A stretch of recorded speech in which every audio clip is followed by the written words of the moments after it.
semuanya, perkenalkan saya Sofia Dharma dengan NIM 210305016.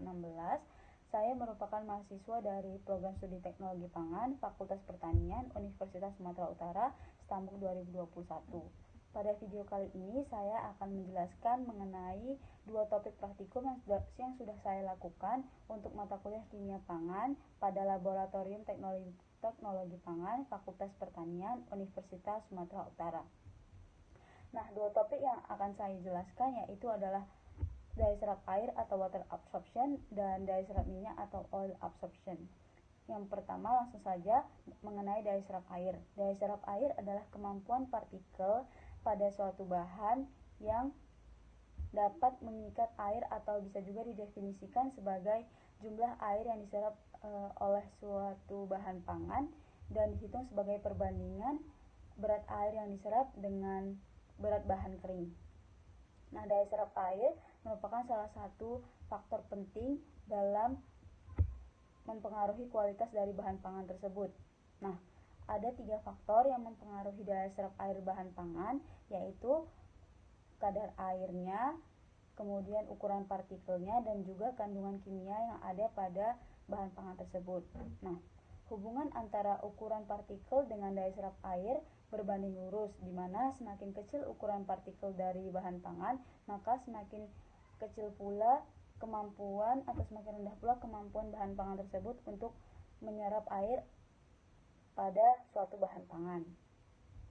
Nah, selanjutnya yaitu hubungan kadar air dengan daya serap air berbanding terbalik, di mana semakin besar kadar air pada bahan pangan, maka semakin kecil pula kemampuan bahan pangan tersebut untuk mengikat air atau daya serap airnya semakin kecil. Nah, pada praktikum yang saya lakukan, bahan yang digunakan dalam uji coba daya serap air adalah lidi dengan prosedur sebagai berikut.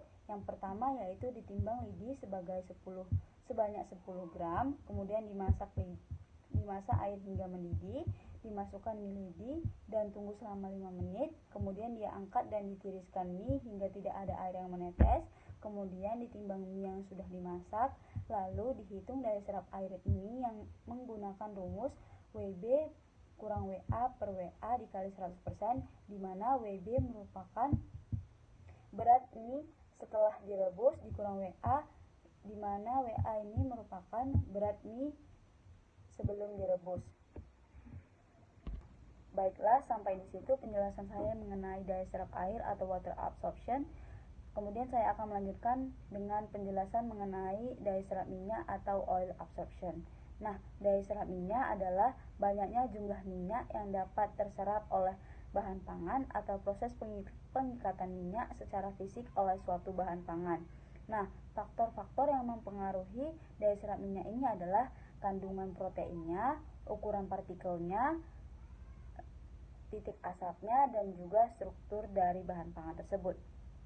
Nah, hal-hal ini memiliki hubungan satu sama lainnya, yaitu struktur bahan pangan yang berbeda-beda mengakibatkan kepolaran protein yang berbeda pula, sehingga semakin kecil partikel protein, maka semakin banyak minyak yang dapat diserap. Selain itu, titik asap mempengaruhi daya serap minyak suatu bahan, di mana semakin tinggi titik asap minyak, maka semakin rendah daya serap minyak tersebut. Dan sebaliknya, semakin rendah daya serap minyak, maka semakin tinggi pula kadar air dalam minyak tersebut. Nah, penentuan daya serap minyak dilakukan dengan cara menganalisis kadar minyak dalam bahan sebelum dan sesudah penggorengan. Nah, pada praktikum yang saya lakukan, bahan yang digunakan dalam uji coba daya serap minyak adalah minyak jagung dan juga dada ayam dengan prosedur sebagai berikut. Yang pertama, ditimbang dada ayam sebanyak 5 gram, kemudian digoreng dengan deep frying dengan suhu 150 derajat Celcius, kemudian digoreng selama 15 menit dengan setengah liter minyak, kemudian ayam diangkat dan ditiriskan, kemudian didinginkan minyak goreng, lalu dihitung sisa minyak, kemudian dihitung daya serap minyak dari minyak tersebut menggunakan rumus WA dikurang WB per WA dikali 100%, di mana WA merupakan berat minyak sebelum penggorengan dan WB merupakan berat minyak sesudah penggorengan. Baiklah, hanya sampai di situ saja penjelasan saya mengenai dua topik praktikum dari mata kuliah Kimia Pangan di Laboratorium Teknologi Pangan, Program Studi Teknologi Pangan, Fakultas Pertanian Universitas Sumatera Utara. Terima kasih.